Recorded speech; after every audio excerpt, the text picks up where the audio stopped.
Welcome to the Deep Dive. Today we're going to be taking a look at the relationship between media, power, and propaganda. And we're going to be doing that through the lens of Manufacturing Consent, which is a book by Edward S. Herman and Noam Chomsky. You've provided some excerpts from this book, and we're going to go through and kind of dissect some of the arguments and then talk about the implications. So Manufacturing Consent, published in 1988, presents a propaganda model to analyze how the mass media functions. And they're talking specifically about the mass media in Western democracies, particularly the United States. And this model basically proposes that there are a variety of filters that media content kind of has to go through, and that these filters shape what we perceive as news and how we understand the world around us. Yes, these filters aren't about overt censorship, but more subtle, pervasive influences that shape the narratives that the media presents. Can you give us a bit more explanation about what those filters are and how they function? Well, the first filter is the size, ownership, and profit orientation of the mass media. So you're talking about a media landscape dominated by large corporations. And those corporations are driven by the need to generate revenue, and that inherently impacts their content choices. So even without direct pressure, the structure of the media landscape creates a bias towards certain types of content. Precisely. The second filter, advertising, further reinforces this bias. So the reliance on advertising revenue makes media outlets very sensitive to the preferences of their sponsors, right? Content that might alienate advertisers is often sidelined. So it's this financial tightrope walk. They have to appeal to the advertisers, but also maintain this appearance of journalistic integrity. What's the third filter? The third filter is sourcing. So media outlets rely heavily on information that's provided by government institutions, corporations, and established experts. And these experts are often funded or endorsed by these same entities. So it creates a system where the perspectives of powerful institutions are inherently privileged. It's not just what gets reported, but who gets to speak and whose voices are amplified. Exactly. Now, the fourth filter, FLAC, refers to negative responses to media content. So this could be in the form of organized complaints, threats of legal action, pressure from influential groups. And in anticipation of this backlash, media outlets might self-censor to avoid these repercussions. So it's almost like a preemptive silencing where the mere threat of negative feedback can shape editorial decision. Precisely. Now, the fifth filter, which is particularly relevant in the context of when this book was published, is anti-communism.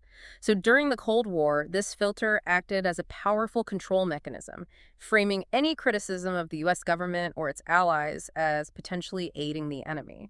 And so this filter really played a big role in shaping public perception during that time when there was a lot of ideological confrontation. Yes, it created a climate of fear and suspicion, where dissent was often equated with disloyalty.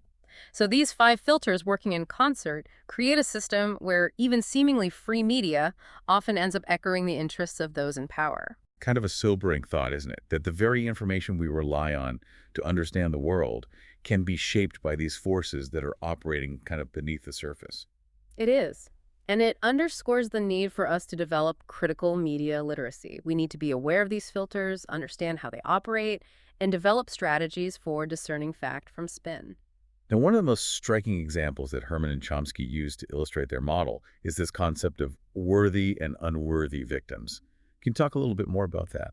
So this concept exposes how media attention and outrage are often selectively directed based on political considerations, rather than the inherent gravity of a situation. And they contrast two very different sets of victims to illustrate this point. Yeah, so they juxtapose the extensive coverage of the murder of Jerzy Popiełuszko, a Polish priest killed in 1984, with the comparatively scant attention given to the murders of numerous religious figures in Latin America during the same period. And what accounts for this disparity in coverage, according to Herman and Chomsky? They argue that the media tend to amplify the suffering of victims who are aligned with U.S. interests, in this case, a victim in a communist state, while downplaying or ignoring comparable or even greater atrocities committed by regimes aligned with the U.S. So the worthiness of a victim, as framed by the media, is often determined by their political utility. Precisely.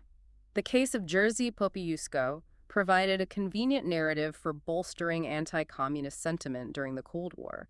His murder was framed as this heinous act by a repressive regime, a stark contrast to the supposed freedom and justice of the West. And this narrative conveniently overlooked the suffering of victims in U.S.-aligned states. Yes. For example, take the media's focus on Cambodia under Pol Pot's brutal regime. While rightfully condemned, it often overshadowed the equally devastating impact of the U.S. bombing of Cambodia, which occurred prior to Pol Pot's rise. So it's a stark illustration of how political context and the agendas of powerful actors can shape our understanding of events. Well, What are some other cases where this dynamic of worthy versus unworthy victims is evident? Herman and Chomsky highlight the Indonesian massacres of 1965-66 and the Indonesian invasion of East Timor. Both events involved mass suffering, but the media's focus and outrage were significantly muted due to Indonesia's status as a U.S. ally. It's a sobering realization that the scale of human suffering doesn't automatically translate into media attention. There's a filter, a lens, through which we experience these events, and that lens is often shaped by political considerations. That's right. And this raises crucial questions about how we, as consumers of information, can develop a more discerning eye, one that recognizes these biases and seeks a more complete and nuanced understanding of complex events. Now, Herman and Chomsky also delve into how media narratives are often used to legitimize the unlegitimatable. One example they highlight is the concept of demonstration elections. Can you talk a little bit more about that? So these demonstration elections, as Herman and Chomsky argue, were often staged by the U.S. government in client states to create a facade of democratic legitimacy, even in the presence of widespread political repression. So these were essentially carefully managed events designed to project an image of democracy to the outside world. Precisely. And the media played a crucial role in bolstering this image. What were some of the common tactics employed in managing these demonstration elections? One key tactic was emphasizing voter turnout as a sign of success, often ignoring the context in which these elections took place. Limited choices, restricted opposition, and widespread fear of reprisal. So it's a classic case of focusing on optics over substance, creating the appearance of democratic participation without addressing the underlying power dynamics. Exactly. The media frequently presented these elections as evidence of progress toward democracy, even as opposition voices were silenced and genuine political participation was severely restricted. And Herman and Chomsky provide specific examples of this dynamic at play. Yes, they meticulously dissect the media's portrayal of elections in El Salvador, Guatemala, and Nicaragua during the 1980s. In each case, they expose the disconnect between the narrative of free and fair elections and the reality of political repression and violence. So for listeners trying to understand these dynamics, what are some key takeaways? What should they look for when assessing media coverage of elections, particularly in regions with complex political histories? I think it's crucial to look beyond voter turnout figures and examine the broader context. Are opposition parties allowed to function freely? Is there a genuine contest of ideas? Are basic civil liberties respected? These are essential questions to ask when evaluating the legitimacy of any election. It's about looking beyond the surface, the carefully crafted narrative, and digging deeper into the underlying realities. Precisely. And it's about being aware of the potential for media narratives to be used, consciously or unconsciously, to legitimize power structures that might not be as democratic as they appear. Now, shifting gears a bit, Herman and Chomsky also examine a particularly intriguing case study, the alleged KGB Bulgarian plot to assassinate Pope John Paul II in 1981. This event, occurring at the height of the Cold War, generated significant media attention and fueled anti-Soviet sentiment. It was a pivotal event, and one that illustrates how a particular narrative can take hold and shape public perception, even when the evidence is shaky. Could you elaborate on the dominant narrative surrounding this event and how it was presented in the media? So the dominant narrative, promoted by figures like Claire Sterling and Paul Hens, and disseminated through outlets like Reader's Digest, connected the assassination attempt to the Soviet Union and Bulgaria, painting it as part of a broader communist conspiracy. It sounds like a Cold War thriller, doesn't it? Eh. A plot straight out of a spy novel. But what was the evidence supporting this narrative? No, Herman and Chomsky meticulously deconstruct the evidence, or rather the lack thereof. They point out the dubious connections, the reliance on questionable sources, and the media's willingness to embrace a narrative that aligned perfectly with existing Cold War anxieties. So it was a case of confirmation bias, perhaps, where the media latched onto a story that confirmed pre-existing beliefs about the Soviet threat, even if the evidence was thin. Precisely. And this narrative, once it took hold, was difficult to dislodge. It became the dominant framing through which the event was understood. Were there any alternative explanations for the assassination attempt that were presented at the time? Yes. Herman and Chomsky highlight the work of Turkish journalist Uğur Mumcu, who proposed a Turkish right-wing plot as a more plausible explanation. However, this theory received far less attention in Western media. So once again, we see the filter of worthiness at play, shaping which narratives gain traction and which are marginalized. The narrative that fit the prevailing Cold War worldview received far more attention, even if it wasn't necessarily the most credible. That's right. And this case study underscores the need to critically examine the sources of information, to be wary of convenient narratives, and to seek out dissenting voices even when they challenge our preconceived notions. Now, our final topic for this segment of our deep dive takes us to the battlefields of Southeast Asia. Herman and Chomsky argued that the Indochina Wars, and particularly the Vietnam War, provide a stark illustration of how media can become an instrument of state propaganda. The Vietnam War was a turning point in the relationship between media and power.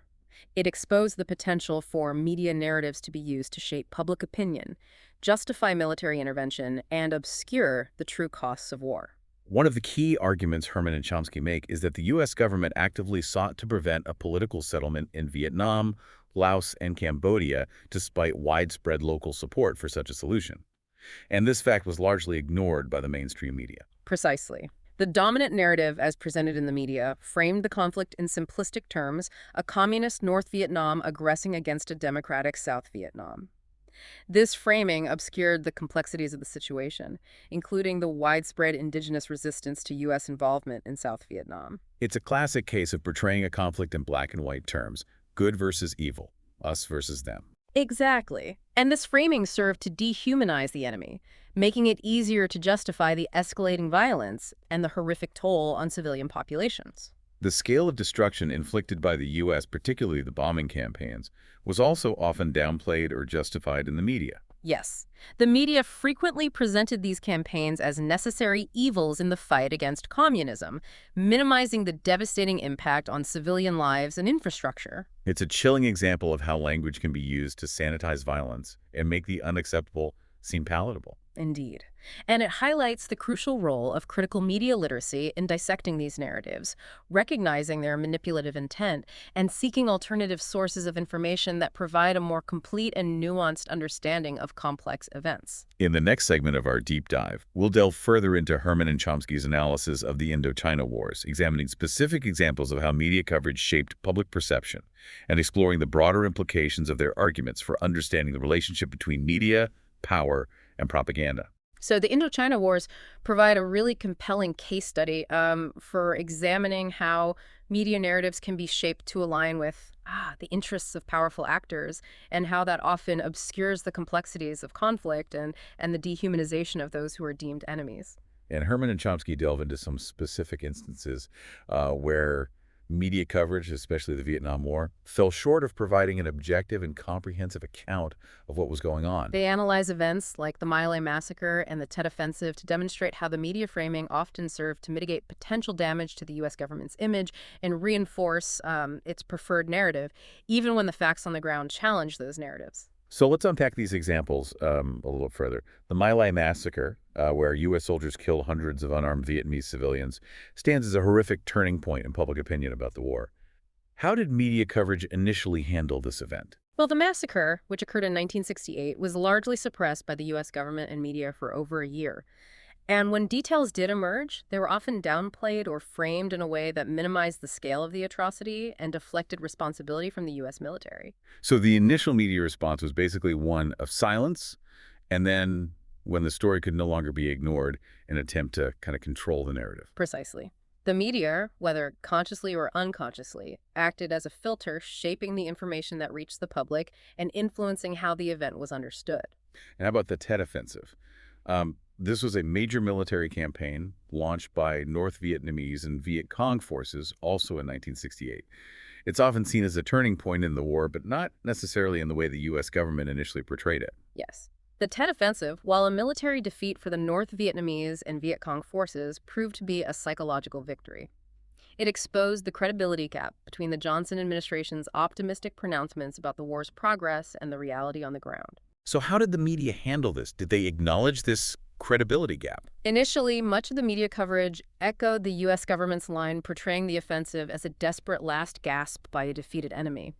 However, as the true extent of the fighting and the resilience of the North Vietnamese and Viet Cong forces became clear, some media outlets began to question the official narrative. It seems that the Tet Offensive marked a shift, albeit a limited one, where some elements of the media began to assert a degree of independence from the government's narrative. Yes, it was a crack in the facade. a moment where the filters of the propaganda model became more visible to the public. It highlighted the importance of critical media consumption, of questioning official pronouncements and seeking out diverse perspectives. Now, beyond specific events like My Lai and the Tet Offensive, Herman and Chomsky argue that the broader media coverage of the Vietnam War was deeply flawed, often echoing government talking points and failing to provide a nuanced and critical analysis of the conflict. They contend that the media uncritically accepted the narrative of North Vietnamese aggression, neglecting to adequately contextualize the conflict within Vietnam's history and the indigenous resistance to U.S. involvement in South Vietnam. So the media, in essence, adopted the government's framing of the conflict, presenting it as a struggle between a communist aggressor and a democratic ally, rather than a more complex struggle for national self-determination. Precisely. And this simplistic framing had profound consequences shaping public opinion, justifying the escalation of the war, and obscuring the true costs of U.S. intervention. It raises a disturbing question, doesn't it? If the media can be so effectively used to shape public perception during wartime, what are the implications for other areas of political and social life? That's a crucial question, and one that Herman and Chomsky explore in their analysis of various issues, including economic inequality, environmental degradation, and the role of corporations in shaping public policy. Now, Herman and Chomsky argue that one of the most concerning trends in the media landscape is the increasing concentration of ownership in the hands of a few large corporations. They contend that this consolidation of media power has serious implications for the diversity of perspectives and the quality of information available to the public. Their analysis suggests that this trend has led to a greater emphasis on profit maximization and a corresponding decline in investigative journalism and critical reporting, particularly when it comes to challenging powerful interests. So as media outlets become larger and more beholden to shareholders and advertisers, there's a risk that they become less willing to take risks, to challenge those in power, to pursue stories that might alienate their audience or their financial backers. Precisely. The very structure of the media system as it evolves towards greater consolidation creates inherent biases that can impact the quality and diversity of information available to the public. And Herman and Chomsky highlight several examples of how this dynamic plays out in practice, particularly in the coverage of issues that might challenge the interests of powerful corporations. Take, for instance, the media coverage of the North American Free Trade Agreement, NAFTA. Polls consistently show that substantial majorities of the American public opposed NAFTA before its enactment. However, the political and economic elite, including many in the corporate world, favored the agreement. And this disparity between public opinion and elite opinion was reflected in media coverage. Precisely. Media editorials, news coverage, and the selection of experts in op-ed columns were heavily skewed toward the elite preference. The benefits of NAFTA were presented as obvious and universally accepted by qualified authorities. And those opposed to NAFTA were often dismissed as uninformed or representing special interests. Yes, the media often portrayed opponents of NAFTA as out of touch with economic realities or motivated by narrow self-interest. This framing served to marginalize dissenting voices and create an illusion of consensus around a policy that was deeply unpopular with the public. It's another example, then, of how the media can be used to manufacture consent for policies that benefit the powerful, even when those policies run counter to the interests of the majority. Indeed. And it highlights the importance of being aware of these dynamics, of questioning the narratives presented to us, and of seeking out a diversity of perspectives, particularly when it comes to issues that might challenge the interests of those in power. Herman and Chomsky also examined the media's coverage of the protests against the World Trade Organization, WTO meetings in Seattle in 1999, and the International Monetary Fund, IMF, and World Bank annual gatherings in Washington, D.C. in April 2000. These protests, which drew tens of thousands of participants, were largely critical of globalization, corporate power, and the perceived negative impacts of these institutions on developing countries. How did the media frame these protests? Often in a negative light, focusing on the actions of a small minority of protesters who engaged in property destruction. The media frequently exaggerated the extent of the violence and downplayed the peaceful and legitimate concerns of the vast majority of protesters. So it's a classic case of focusing on the sensational, the disruptive, rather than the substance of the protests. Precisely. And this framing served to delegitimize the protests, to portray them as unruly mobs rather than legitimate expressions of dissent. This tactic of highlighting the actions of a few to discredit the message of many has been used repeatedly to marginalize social movements and silence dissenting voices. It's a reminder that the media, while often presenting itself as a neutral observer, can play an active role in shaping public perception and influencing the course of political and social debates. It seems like the implications of Herman and Chomsky's analysis extend far beyond specific events like wars or protests. They argue that this propaganda model can be applied to understanding media coverage of a wide range of issues, including things that challenge those, fundamental power structures within our society. Yes, their work encourages us to critically examine media narratives surrounding issues like economic inequality or even environmental degradation. They argue that the media often play a role in obscuring the root causes of these problems and deflecting attention away from those who benefit from the status quo. For example, they discuss how the media frequently downplays or obscures the growing gap between the rich and the poor, despite overwhelming evidence of this widening inequality that's happening. That's right. Instead of focusing on structural issues like stagnant wages, declining union membership, and tax policies that favor the wealthy, the media often promote narratives of economic growth and opportunity. So it's almost as if they're trying to create a sense of complacency, to convince people that, everything is fine, even as the economic system is becoming increasingly rigged against them. Precisely.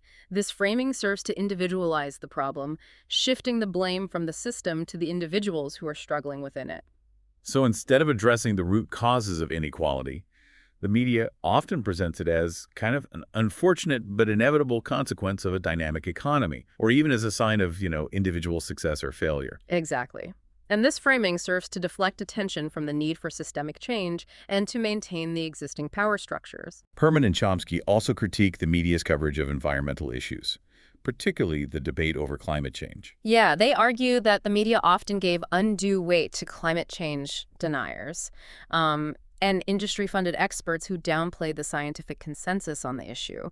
And this created a false sense of balance, as if the scientific evidence on climate change were somehow in dispute. It seems like this framing served to kind of delay action, to give cover to those who opposed taking meaningful steps to address climate change, and really to kind of protect the interests of those powerful industries that profited from the status quo. Indeed.